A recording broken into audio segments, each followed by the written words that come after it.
What is up, everybody? It's the Vish Kumaran show. I'm Vish Kumaran, and I'm joined by a very special guest, the one and only Ethan Strauss, extremely famous writer, owner of the newsletter. Um, I personally know him as the guy who beefed with Kevin Durant, and to me, that's just an amazing thing. I don't know, you're kind of like a local celebrity for me in that sense, Oh, but I'm really excited to have you on. This show is powered by BetUS. Shout out to them. Please gamble responsibly, everybody, with the NFL season coming up. Thank you for joining me, Ethan. I'm really excited to have you on.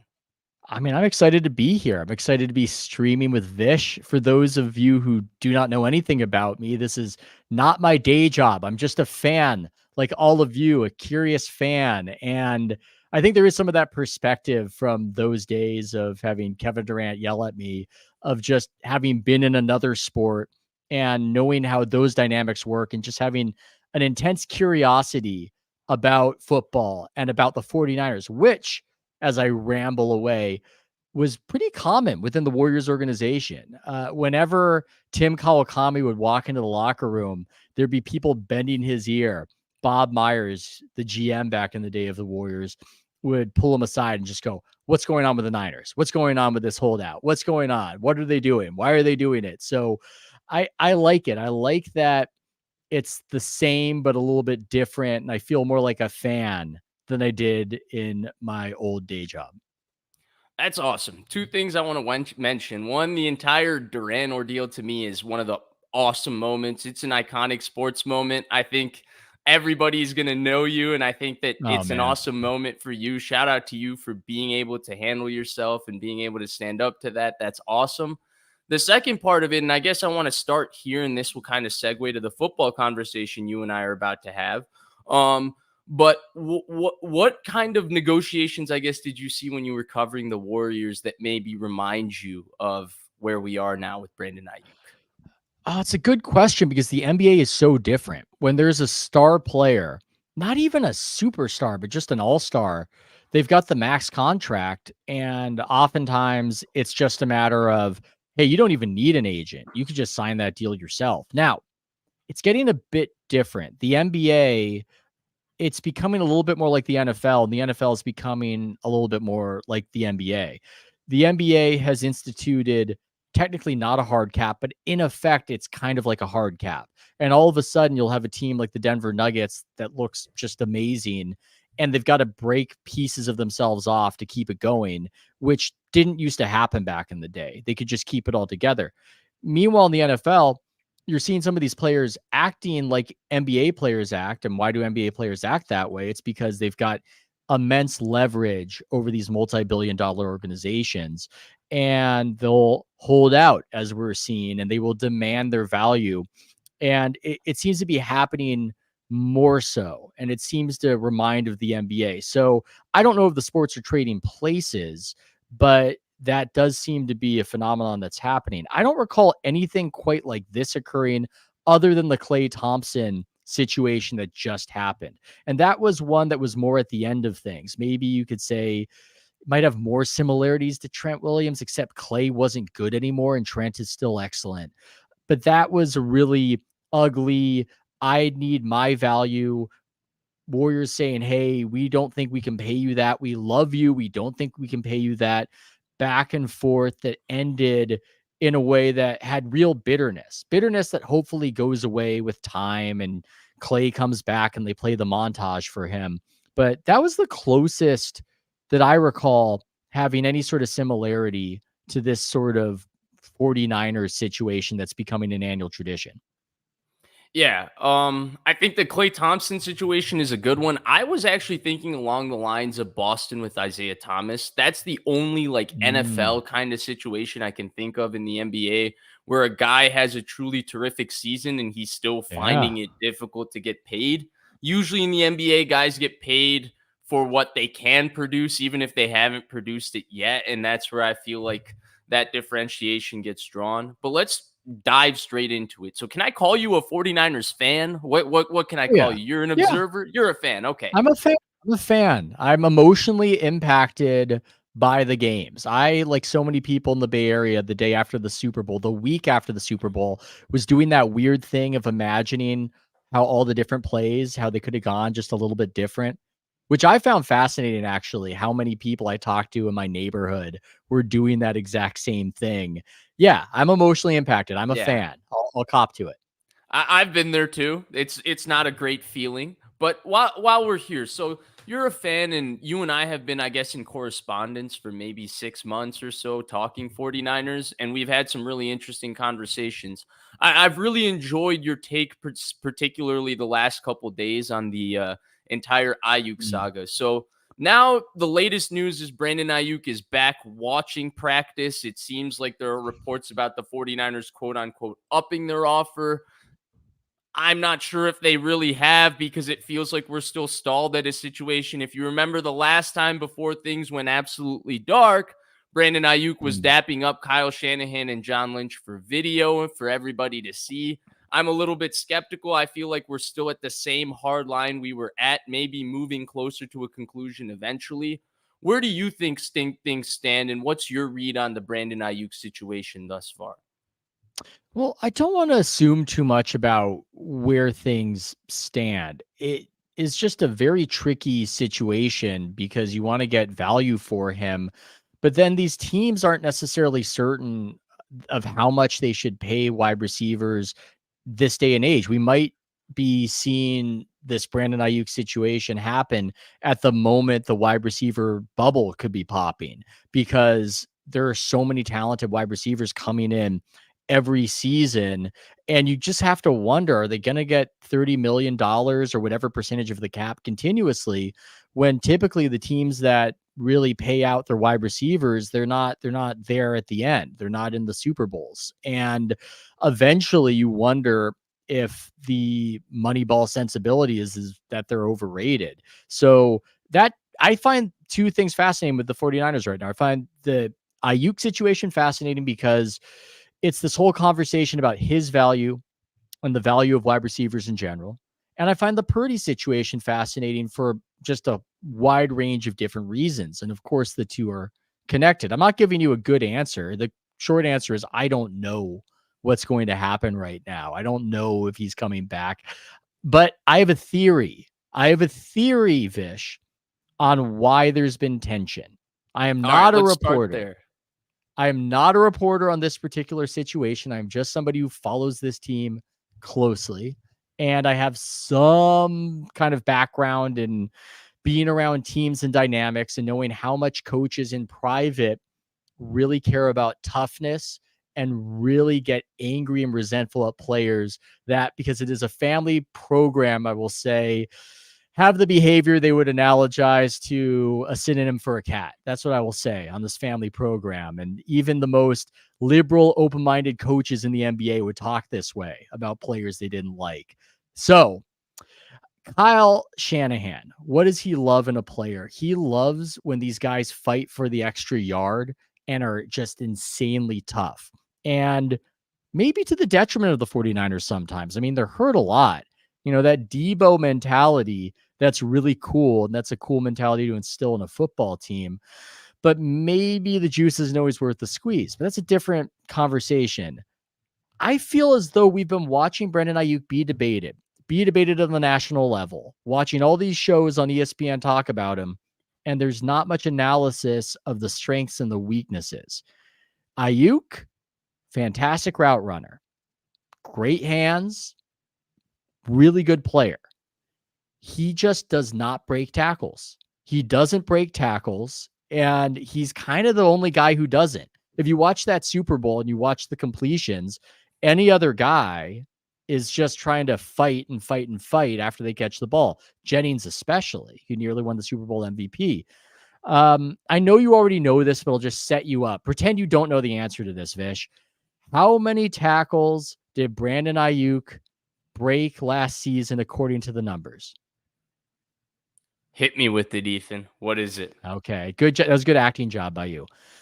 Two, two broken tackles last season. I am not saying he's a bad player because of this. There's a lot that can be said for how good he is. I just have to imagine that it drives Kyle Shanahan crazy. drives him crazy probably in a game like the Super Bowl, where, I mean, you want that extra yard. If one play could have gone different, I mean, my God, what might have happened? And so this connects to this other conversation about Ayuk, which until recently it seemed like there weren't too many teams that really valued him, and it's not like there were too many fan bases pining for him, but the numbers say that he's amazing. So what's going on with that? I wonder if it's because he doesn't seem to really scare these teams, in part because of that, and also because he's not a burner. Again, great hands, great route runner, but it seems as though he is only going to get in the end zone if his feet are already in the end zone. That's kind of, or there's nobody in between him. He's not somebody who is going to score if he catches in front of the defense, and he's not somebody typically who's going to be able to run behind the defense. And so I think those qualities of Ayuk, that's part of why he hasn't been able to get what he wants from the Niners and perhaps out there on the open market as he's trying to get these deals done. Yeah, and I think that last part of what you said, and I think you had a lot that you said there that was very interesting. But I want to focus first on the last part, which is he doesn't get behind you and he doesn't score from in front of you. I think Yeah. that's really the key. Look at the wide receivers that have been paid this offseason that got paid like big money that affected Brandon Ayuk's deal, right? Justin Jefferson, he's a guy that consistently can beat you over the top. He's a guy that can Yeah. consistently run after the catch and score long touchdowns. A.J. Brown, he's a guy, no matter what you do, he can get behind you vertically, and he can do that. Another guy, DJ Moore. DJ Moore is a guy that runs after the catch. That's a guy that's a threat to score an 80-yard touchdown every single play. So these are examples of receivers that did get that top of the line dollar. And I think that when we're discussing Brandon Aiyuk, we often discuss him as a great player because he is a very good player. He's a very good player from the metrics. And like you said, he's an excellent route runner. He's good. He's got good hands. He's very consistent. We also don't mention the fact, and I think this is always occurring for the 49ers scheme players, that they're also somewhat scheme dependent too. And I talked about this a little bit last week when I did my first video on Brandon Aiyuk. And Brandon Aiyuk benefits from the 49ers offense in the sense that they give him tight splits. They put him in good route situations. They have good route spacing where he's running routes into good leverage. So they highlight this excellent skill set that he has.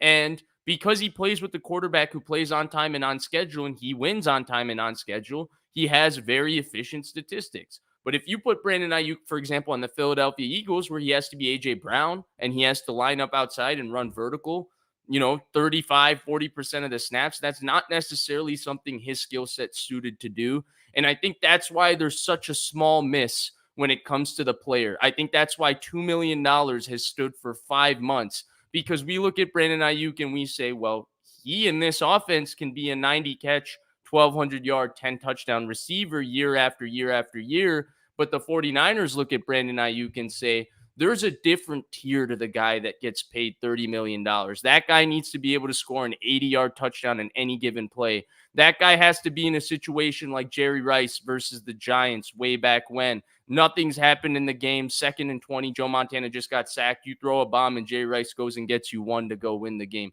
Debo did that in 2021 before he got paid. There were games and moments where the Yeah. offense couldn't do not anything, and it was Debo does something, and Debo pulls something out of his Yeah. ass and saves them. And I think that's the missing element. Brandon Aiyuk does so many things well, but I think that right there is the missing element on why the 49ers have been so hell-bent not to give him this money so far. 100% agree.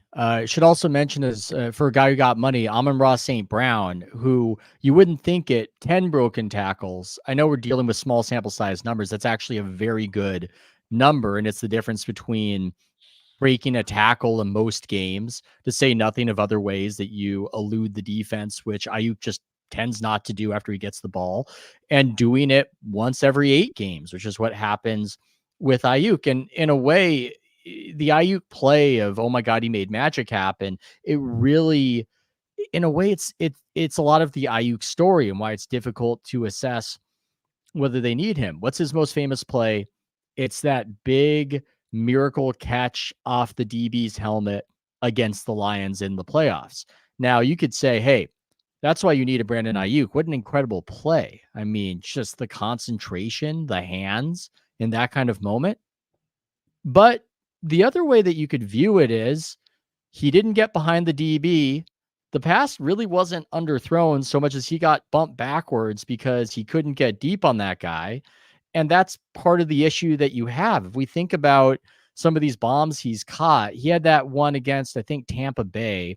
That was cover one, and it was a perfectly thrown pass in the regular season.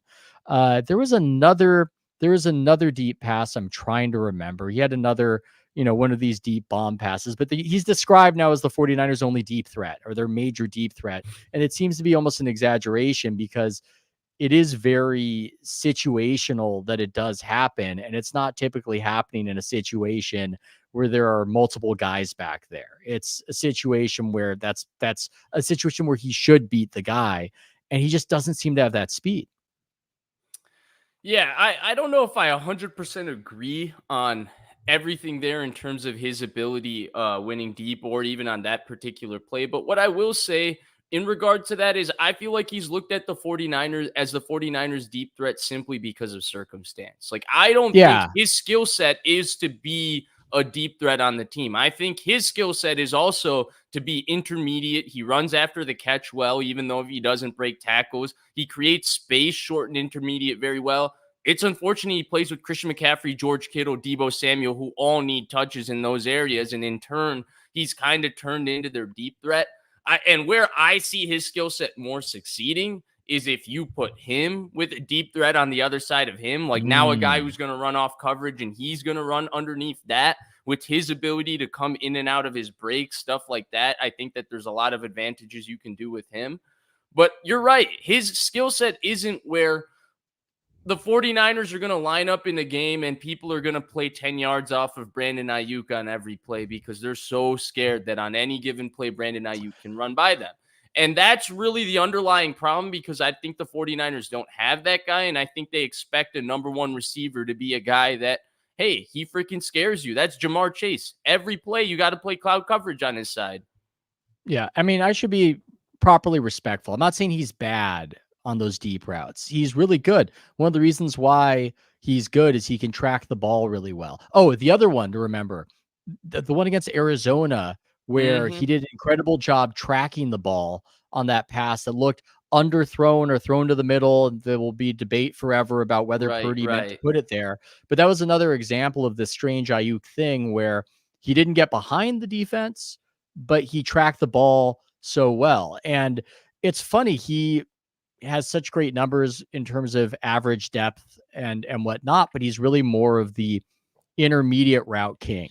That's his thing, as you're talking about. He's not the deep burner guy. He's operating in that kind of old greatest show on turf Rams area, that sort of deep in area. And that Mm-hmm. seems to be where he excels at. And I guess it's an open question as to whether you can find another guy to do that sort of thing, whether he's just the guy who can do that kind of thing. And fair or not, maybe the defensive coordinators in the NFL are wrong, but to what we're talking about right now, he doesn't scare them. When you hear Spags talk about his game planning for that Super Bowl, for instance, I mean, Christian McCaffrey occupies a lot of the focus. Kittle occupies a lot of the focus when you hear him talking about it.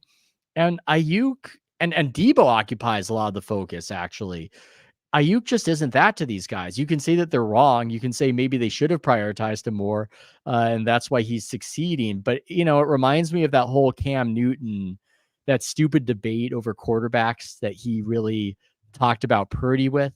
That whole game manager versus game changer. I Mm-hmm. think it's such a stupid conversation to have about quarterbacks because quarterbacks are just so valuable. Everything they do matters. I don't think there's a game manager versus game changer dichotomy with a quarterback, but it might be a good conversation to have with wide receivers. It really might be. And a guy like Tyreek Hill is a scheme changer.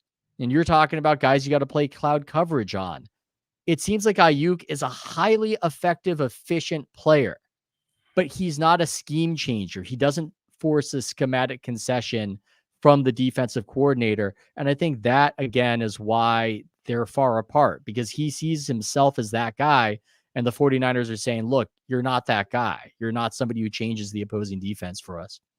Yeah, and look, I think part of the Super Bowl thing was also the 49ers didn't feature him, but that also kind of makes your point on why did the 49ers in the biggest game of the year choose to feature other people over Brandon Aiyuk, right? And that I think is a fair question. Let me come at you with this because you're going to specifics. How much do you think the Browns game affects this situation? Because you talked about two things. One, being able to get behind the defense. Brandon Aiyuk did get behind the defense early in that Browns game. And Mm, what happened? I still don't know what happened on that pass. And then later in that game, obviously Debo gets hurt, Trent Williams gets hurt, and he kind of struggled in that game with the physicality of both Greg Newsome and especially Denzel Ward. They rerouted him and stuff. Now, where I find the Browns game also interesting is at the end of the Browns game, Brandon Aiyuk was really the guy who got them in field goal range, right? It was two yeah. really, really good run after the catch situations. But when you're talking about, hey, these people aren't scared of Brandon Aiyuk or these people aren't fearing him, I have to think there's some credence to it because for whatever reason, the 49ers haven't made movement on this deal like they typically tend to with their stars at this point. Mike Yeah. Silver reported that they haven't changed their offer from May, which means they've almost had no urgency since May. They've drawn a very hard line with Brandon Aiyuk. And I gotta wonder why, right? And nobody talks about that why. And that why has to be somewhere there. It can't be that Brandon Ayuk is simply just this universally considered top 5 wide receiver, and yet the 49ers are so hell-bent on not paying him. That hasn't happened with any one of their stars. And I wonder whether it's, hey, we don't see this ability where you can win. And look, the comments are saying, hey, Spags put his number one corner on Ayuk. If Spags was playing the Bengals, he's not playing that much cover zero against the Bengals against Yes. Jamar Chase. He tried that the first time with Jamar Chase as a rookie, and Jamar Chase gave him 275 yards. So Yeah. that's the little nuance that Ethan is also talking about here, where if the 49ers had a wide receiver that Spags was terrified of, there's zero chance that they have that game plan in the Super Bowl. And Ayuk had a good game in the Super Bowl, but Ayuk didn't do in the Super Bowl something to take the Chiefs out of their defense. And that's really what you're referring to when you're talking about a number one receiver. Who's going to change how the defense is playing you? Brandon Aiyuk is very good. Brandon Aiyuk is difficult to stop. Brandon Aiyuk is difficult to contain. Brandon Aiyuk is very consistent. But at the end of the day, Spags isn't going to come into a game and be terrified that Brandon Aiyuk might score Oh. 280-yard touchdowns in that game. No, he's going to think I'm putting my number one corner on him, so we're good. I don't have to worry about anything else for the most part. I'm not, that's that problem. That problem is solved. I mean, the Browns game is something that you look back on, and that's an interesting one to cite. I mean, there are a few others. The Giants game where he didn't play, they're the Giants. They're not very good, but it was a little shaky at the beginning of that game. I was wondering about that game without Ayuk, how they would look. But then they got rolling, and lo and behold, Ronnie Bell is catching a touchdown, and they were fine. And I wonder if that's in the memory banks. You could say you can't rely on that because of the opponent, but to what you're saying about That was a heavy changing, man coverage game, heavy blitz game. yeah. And Purdy, I think, made great progress in that game and figured out what to do. I mean, one of the issues and one of the reasons why perhaps he's not viewed as this game changer is because he doesn't take over games. And he's had a remarkably productive season for somebody who doesn't. I guess you could say the only game you could argue that he took over was week 1. If you wanted to argue, hey, Ayuk took over a game last season, I might be missing one. Maybe somebody in the comments could remember.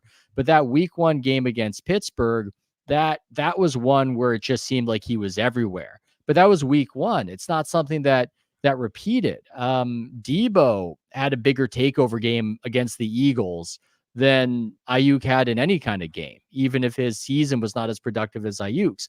And I think that's the sort of thing that really leaves an impression. And it's this worry from the defensive coordinator of, I can't let that guy get loose. I can't let that guy take over the game. And that's just not something that he has demonstrated an ability to do. I understand that he would argue that he has not been given the opportunity to, but it just hasn't happened. And that's part of why this is such a toxic situation where he can rightly feel that he is this valuable and they can rightly feel, Yeah, but you're not. And they both have a great case, which I think is why it's been so acrimonious. And I think that's what this comes to, right? So he won plenty in the Super Bowl, but he wasn't targeted. That's kind of the point. Why wasn't he targeted?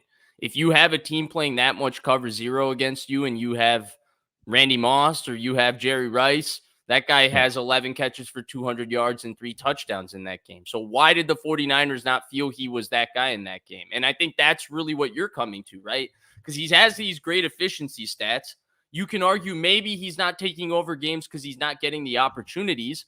But then why isn't he getting the opportunities? Because these other stars don't, like Christian McCaffrey came in this offense and he never had an issue getting opportunities. When Debo plays, he doesn't seem to have an issue getting opportunities. And I think that's what's also confusing in the Aiyuk situation. And nobody wants to talk about why that is with Brandon Aiyuk. And I'm glad that we actually did cover that because I Yeah. think a lot of people stick to, well, he's really good and the 49ers are really smart. But there has to be a reason why this has taken 4 months. Negotiations don't get to the middle of August with real trade talks and stuff like that. This is not normal business in the NFL. Teams are usually focused on getting to this season, figuring out their 53-man roster at this point, going through the preseason, getting everybody healthy. And the 49ers are amidst a big contract negotiation with Brandon Aiyuk.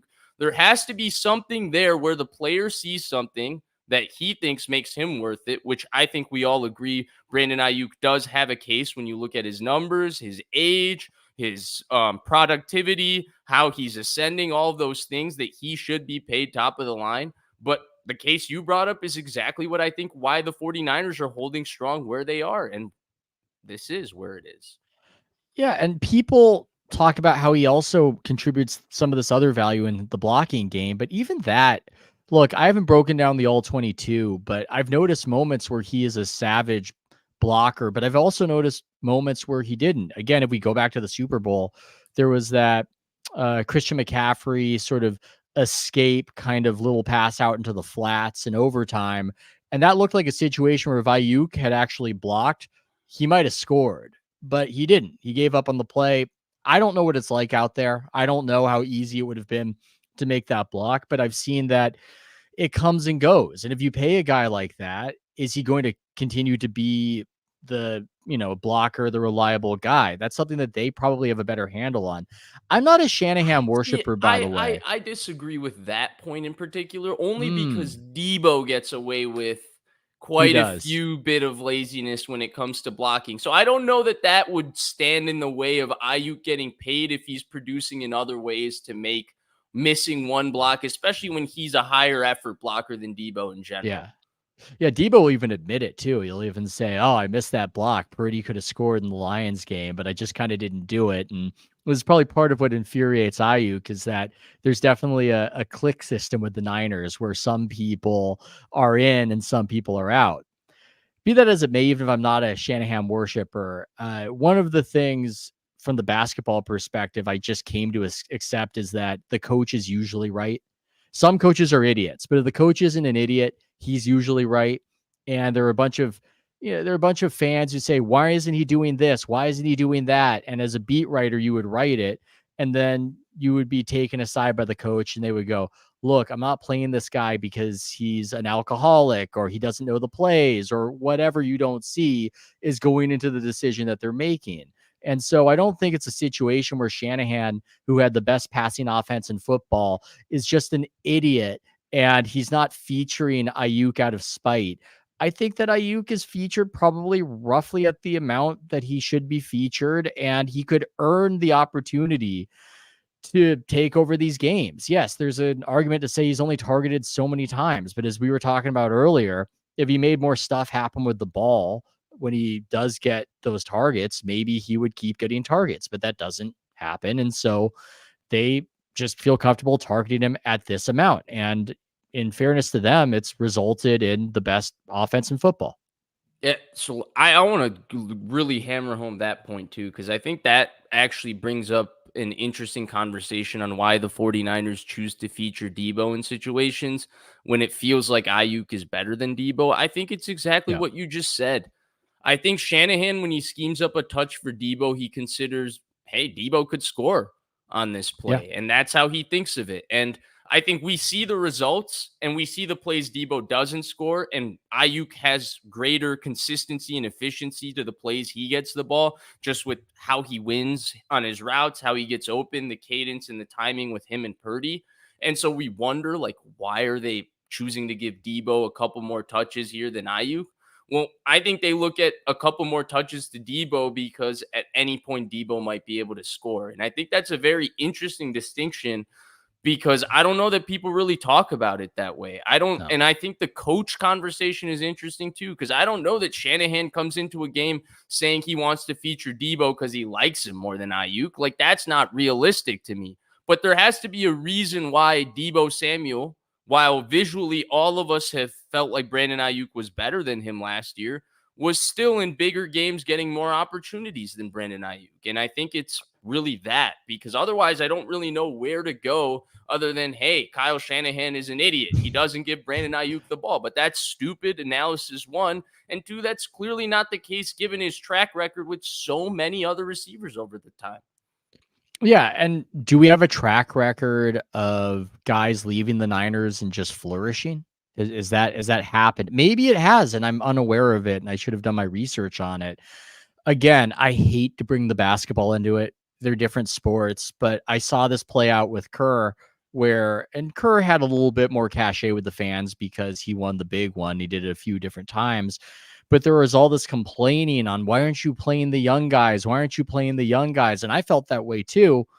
And then the young guys like Patrick McCaw would go to these other teams and turn into nothing. And then I would go, okay, well, I think maybe they knew something there. Maybe they had an awareness of just how good this guy was. And I just tend to think that in sports, in professional sports, whether it's basketball, whether it's football, you just usually earn your opportunities. And it's rare. It does happen, but it's rare that you're just completely overlooked and you could have really helped a competent coach, but he just didn't use you in a way that really helped him.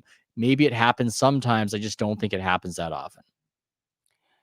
That's awesome, Ethan. I'm going to transition us to the next part of the conversation, which was the point you brought up about quarterbacks and wide receivers and how you felt like there's a game changer versus game manager situation with the wide receivers.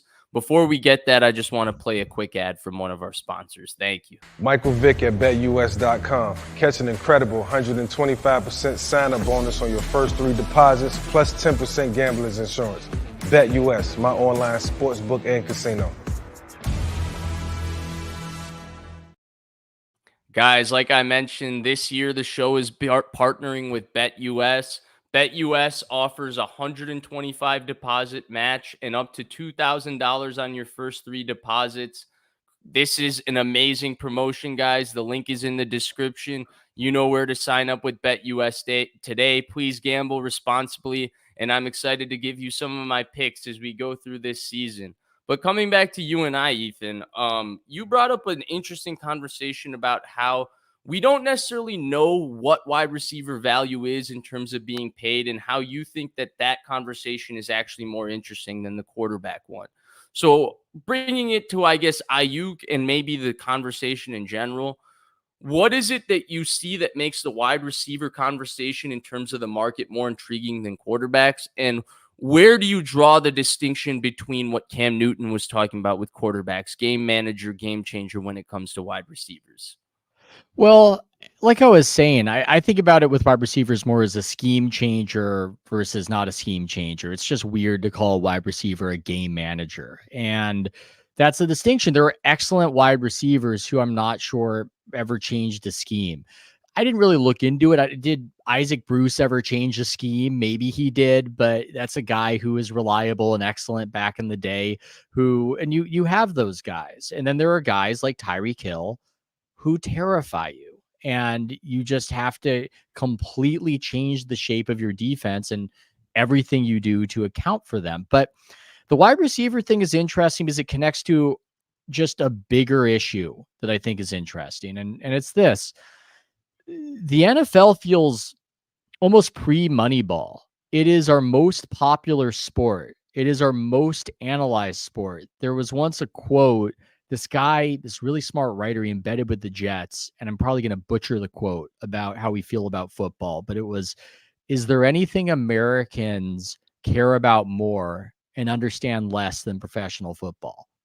And I think about that a lot because a lot of the analysis right now is just kind of vibes. And when you see one of these TV shows, the HBO show that went in with the Giants, for instance, a lot of the way they talk about it, it's not systemic, it's not data driven.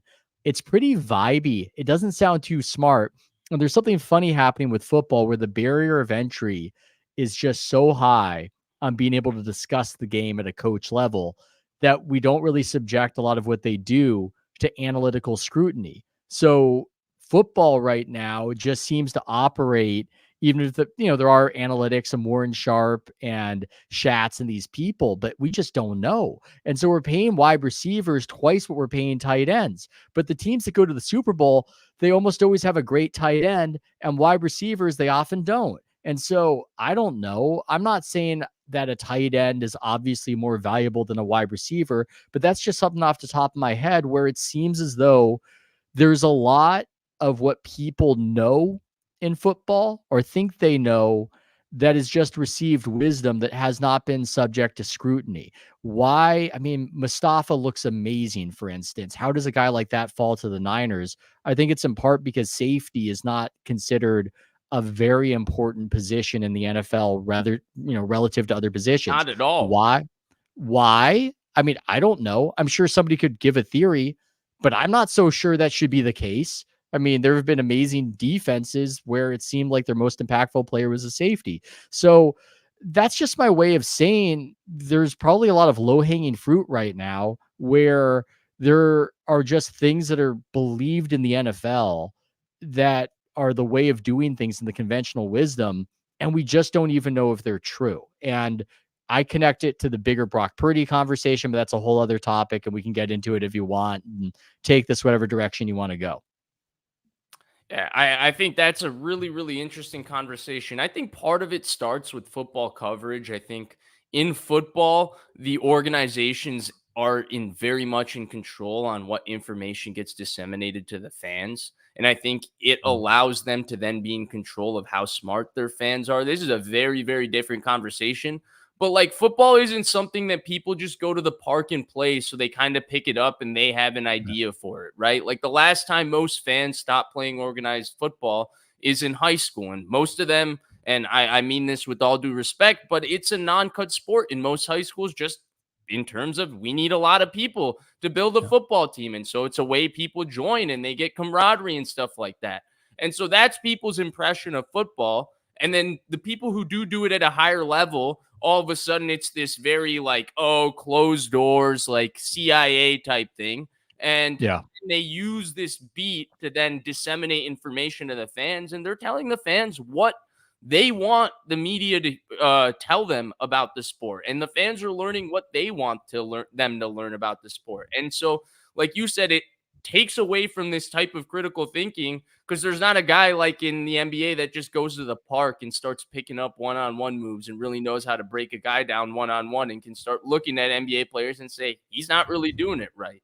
And so I think that's a completely different conversation maybe than the one I intended to have originally with you, but I think it's a very deep one because like, yeah, I do think football coverage in general is what affects how the sport gets perceived from a critical thinking standpoint. And I think oftentimes people who cover the sport of football are scared to go out on a limb and cover it differently because of the pushback and scrutiny that comes with it.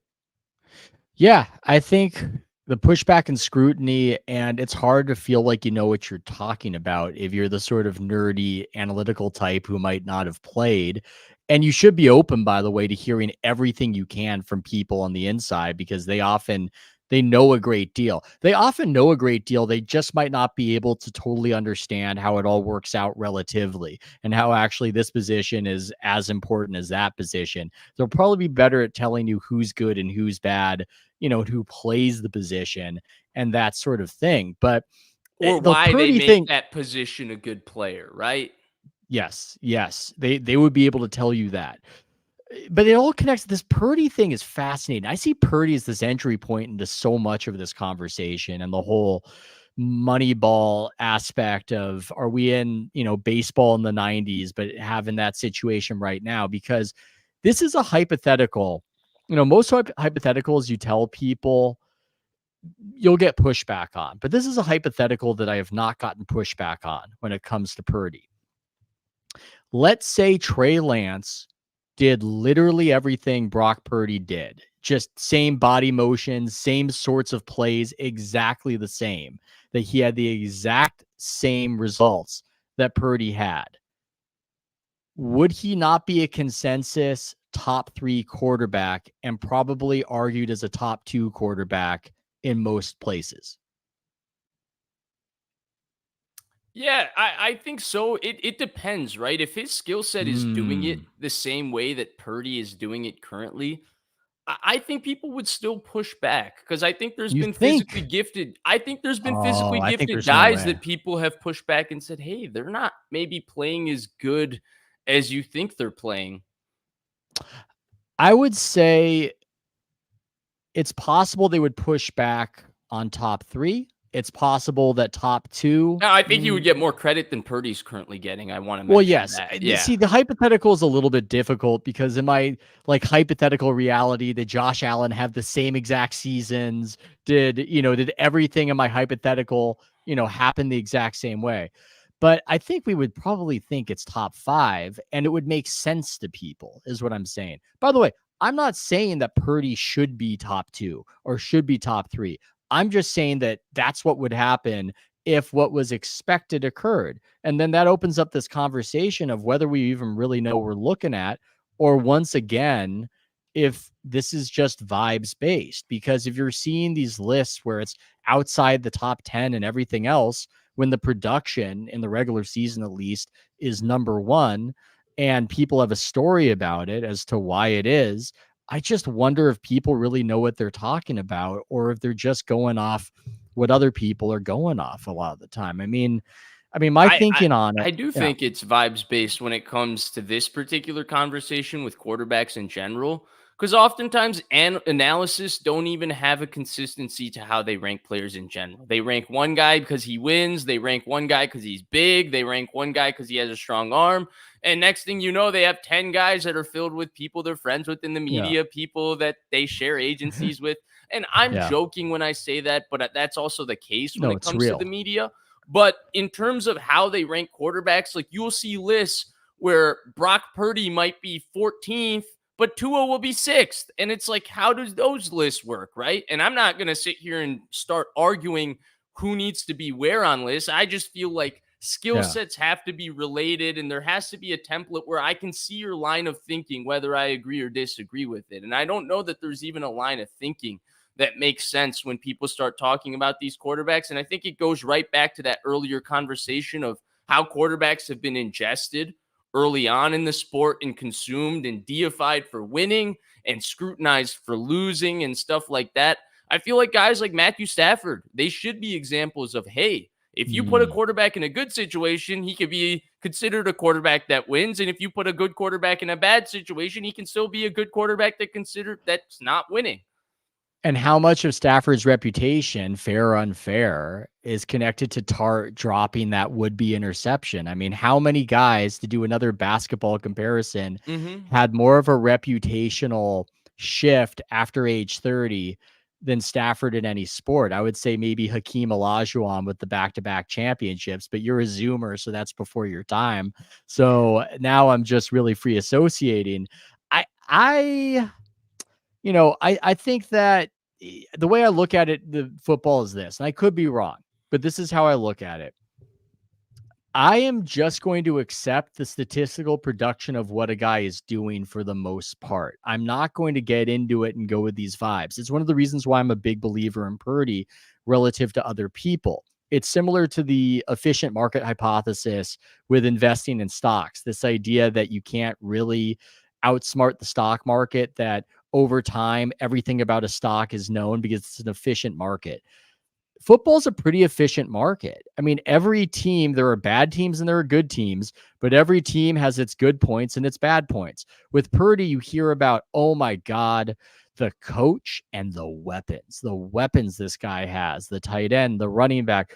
They don't talk too often about the offensive line outside of Trent Williams, which is really bad. And maybe the weapons on the outside matter more than having that internal weakness, but we kind of don't know. We really don't know how to weigh that stuff all together. And so that's one of the reasons why I'm just going to look at it and go, okay, whatever you're producing, I'm going to tend to believe. And I almost feel as though there are a lot of people who have more of a granular knowledge than I have, but I don't know if they can see the forest for the trees. I saw some guy break down Jordan Love's film and come up with this theory on why Jordan Love sucks. And it was all about how, LaFleur, he went and he simplified the offense and he went to these max protects and it's a gimmick and blah, blah, blah, blah, blah, blah, blah. That guy could be right. I have no idea. He might be right, but I don't know. What if maybe that is sustainable? Maybe, like, I have no clue. And I think that oftentimes people can almost work themselves into this really hyper focused, more than everybody else situation. And there are a lot of people breaking down film. And in the end, you're probably going to win against those people by just believing the numbers and the production from these guys. At least that's what I've tended to think and see over time. Yeah, the other thing is anybody who watches film, and this is the reason why I never post what I watch. One, I don't feel like I should be the one telling anybody what should or shouldn't be watching on film. That's just my opinion, so I don't feel comfortable posting. But the second thing is they never seem to disagree. Have you ever seen two like mainstream film analysts break down the same piece of tape and be like, hey, I'm seeing something here where and I'm not saying they need to disagree on the coverage or the route concept. Some of those things are set in stone as factual. But in terms of, hey, the nuances of what's happening on a fast movement split second play, they all seem to constantly draw the same conclusion. So I think that that's totally fair. I guess where I would question you hearing you say that is, how do you differentiate with Purdy? Hey, I just believe the numbers versus Aiyuk, where you say he has these great numbers, but you feel like there's No, I believe Ayuk's numbers. He's a very good receiver, right? I'm not against I'm not saying, oh my God, he sucks. It's just more of an explanation. I'm actually more agnostic on Ayuk. I'm trying to more explain why they are not coming to the altar on this whole thing. I am torn on Ayuk. I wish I had more of a take on Ayuk and I went, they should get rid of him. Maybe Pearsall is going to be healthy, that sort of thing. Ayuk's fascinating to me because I go, the production's good, and I'm worried. I'm worried he could go to Pittsburgh and put up 1,700 yards, even with those terrible quarterbacks, and I'll be feeling like an idiot for not respecting him enough. But no, I tend to respect the production and think that your production should more or less be how you're considered. Ayuk's just got these quirks where I can understand why he would drive Kyle crazy. The reason I tend to believe the production, by the way, the quarterbacks, I think this is a point worth making because you see all these arguments about why Purdy isn't that good and it's the coach and it's everything else. It's the situation. And, Garoppolo's brought up because he fell apart after he left. And, I think we all know that Garoppolo wasn't the same Garoppolo of 2019 by then, but that's a whole other conversation. I went through the numbers on it. He was playing his best football, though, before he went to Oakland with the 49ers or Vegas. Yeah. Like there's a little stretch. Yeah. Like, was it 5 games, something like that, of really good Jimmy? Right. But then he got hurt again. I don't know. I mean, so I understand why people say what they say, but it's interesting. I went over the numbers with Neil Payne, who goes over a lot of analytics. It really happens only once a decade that a quarterback will go to a new situation and just suddenly become a way better player. I mean, Stafford's a situation more of getting respect because he's in a winning situation. But, he was still Stafford. It wasn't, oh my God, this is a revelation. This is a totally new guy. But a Geno Smith situation, a Rich Gannon situation, it happens so rarely. It happens about once a decade. And that should indicate that, for the most part, quarterbacks do what they do. There's an advantage. You'll have situations sometimes where Randy Moss joins the Patriots and, oh my God, they reach a new offensive level. And maybe we think more of Brady than we did before. The help certainly matters. But for the most part, quarterbacks tend to do what they do. And I think a lot of the just analysis and lists that are, again, more dictated by vibes, we should probably be more respectful of the production because that has tended to tell the tale. Yeah, I think that's fair, and I agree with you.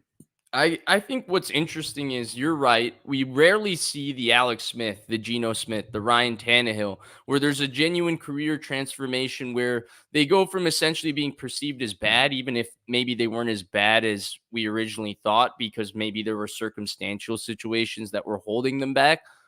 And then they become, I guess, perceived as good or pretty good or whatever you want to say. They're perceived as starting caliber quarterbacks, which I think is pretty good in the NFL. But what you do see more often, though, is a guy is good for a couple years or good for 3 years or good for 4 years, and then he falls off. And you see it a lot at the quarterback position. And where I find the Purdy conversation particularly fascinating is I think the hesitancy that's given Brock Purdy is actually the proper hesitancy that should be applied for all quarterbacks. And I think it's the opposite. Like, I look at Brock Purdy and I think people are right to still have questions because it's only been 2 years of production. But where I don't look at Brock Purdy and understand is people coming back to Jordan Love after 8 games of production, even if that was an excellent 8 games, and crowning him.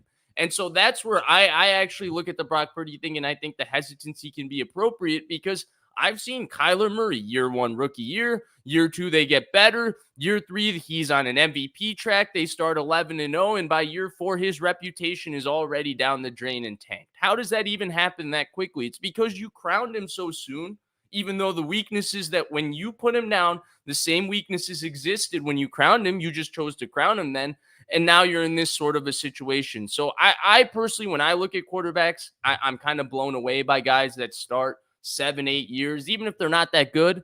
If you start 7-8-9 years in the NFL for one team consistently, I think that's so hard to do at that position. So hard to do at that position. And so I think oftentimes when I see the hesitancy with Purdy, I don't mind it as long as it's applied to other players. And I think where it can be frustrating is that for whatever reason, there's a hesitancy applied to him despite his incredible production. And that hesitancy doesn't get applied to other players who are similarly producing early in their careers. But yeah, it's still very early in their careers. And I the only guys I, by the way, go early on is like guys that look like just prodigies day one. Like CJ Stroud, that looks a little different year 1. But Jordan Love, like, I don't know. I wasn't even sure if the guy was going to be in the NFL 2 years ago. And yeah, he was great last year, but let's give it another year. Let's find out. By the way, CJ Stroud, and I like your rule, I should say, that about how we should be a little bit hesitant on these quarterbacks. That CJ Stroud should be a word of caution to the people just reacting and overreacting to preseason stats. Stroud's preseason stats stunk last year, and that did not matter at all. Yeah, I don't know if it's that these quarterbacks turn out to be frauds, the ones who are great for a while. I think the NFL just breaks bodies. I think that's a lot of what happens is that there's just a lack of endurance and they get broken apart. I don't think they get figured out by the film in most instances. The Jordan Love one, that does drive me crazy. I'm not anti Jordan Love. If he was the best quarterback in the NFC next season, I wouldn't go, wow, this was just totally unexpected. I didn't even know it could happen. But the dichotomy and analysis following that playoff game between Purdy and Love, that was just so revealing to me about draftism, or you might think it's about the physical tools or whatever, where there was praise for Love after that game, and oddly a lot of Purdy criticism when one guy led his team down the field, do or die in the rain, and the other guy in the second half was horrible, just miserable. I mean, the stats are truly bad, but not only did he have those 2 interceptions, those 2 interceptions are bad interceptions. One where he just threw it way behind the guy in a short pass, and the other, the YOLO pass to end it. And then you had others that could have been picked. And it was just so odd to see the difference in how it was received, where everybody was really excited for another season of Jordan Love, and Purdy, it was time to be worried again because he was shaky for a lot of that game. And hey, maybe I'm seeming like too much of a homer for Purdy, but it's hard to not notice a lot of these double standards that seem to be anchored more in bias and confirmation bias than necessarily anything objective. Yeah, 100%. I've taken up a lot of your time, Ethan. I don't want to hold you for too much longer, but just the last thing on what you said, I think it's fascinating, particularly with that conversation, because I think that that first quarter was almost confirmation bias for everybody. Because Love looked really good in that first quarter, and Purdy was very shaky, and he got away with a few things early, and people kind of Yeah. vacuumed that and said that was the entire game. When Love Yeah. went on to struggle at a point in that game, and Purdy went on to find a groove at a point in that game. And I think that's the interesting thing with it, because they were both, in some ways, young quarterbacks who had shaky moments and good moments in that game. Yep. But it was almost as if one guy played well and one guy didn't.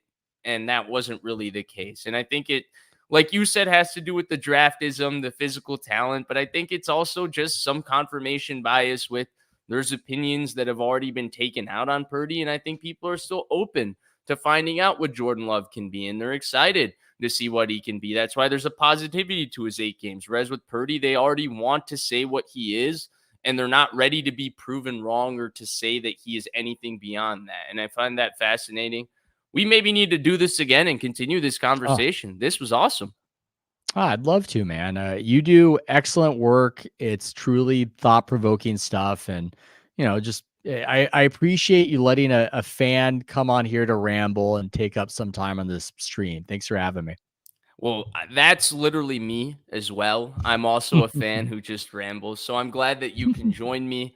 This was awesome. We might need to do this again. Let me know when works out for you. I loved doing this. I loved our flow. There's a lot more nuance I think we can get into. I love talking about the reporting and all that type of stuff. It seems like you love talking Ah, about that as well. So that might have to oh, be a conversation between us another time. this will be one party nugget for everybody because you talked about the agents and that whole dirty game behind the scenes. Highly rare that you will see an ESPN reporter or any reporter represented by CAA crush a CAA player. Never. Very rare. Never, never, never. And often the other way. So that's just a little bit of trade secret. This sort of thing that once you start noticing, you don't stop noticing. So that's the nugget for all of you out there. And I'll give everybody a hint on one of the CAA clients at ESPN. He recently put out a quarterback list, and he's known to be a fan of famed CAA client Sam Darnold. Ooh, Dan scandalous. Orlovsky is a CAA client. That's who I was mentioning. But Dun, thank dun, you, dun. everybody, for joining. This was awesome. Ethan and I will have to do this sometime again. I will be back sometime soon. As you guys know, this show was brought to you by BetUS. Please gamble responsibly this sports season, guys. I will be linking my link to BetUS in the description. Remember, you got a 125% deposit match up to $2,000 on your first 3 deposits. Guys, BetUS is the place to be this season. Ethan, thank you so much. I'll see you guys next time. Thank you.